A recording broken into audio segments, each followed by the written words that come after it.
继续来到中华的埔盐，伫风台前看到这款的状况，原来真烦恼。讲这是中华县的前县长，也就是台湾自来水公司现任的董事长魏明国先来发现的。讲伫个江水路的园林大排水沟的河滩地种一排的金蕉，大排水沟变做金蕉园，这是会严重影响到排水。县政府得到消息，嘛是一透早就派人去清除，即摆搁要追查。 到底是食伫个遐种金蕉，上多会当罚5万块。县政府人员夜到将金蕉树仔错掉，虽然讲有发金蕉，也毋过嘛是爱错。原来是因为这排金蕉树仔发毋着所在，是种伫个园林大排河滩地顶面。这有100几丛，100几丛哦，啊，这拢人种的吗？唔知咧，上面很杂乱啊。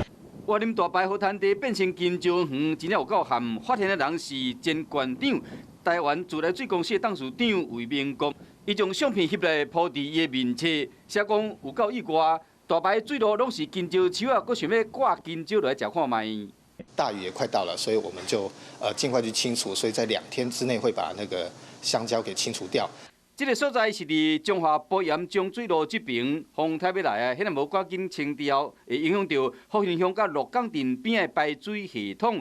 水利处讲，滩地依照规定是袂使种青菜甲水果的。若是调查出来，这金蕉是啥物人种的，依照水利法，上海县会使罚5万块。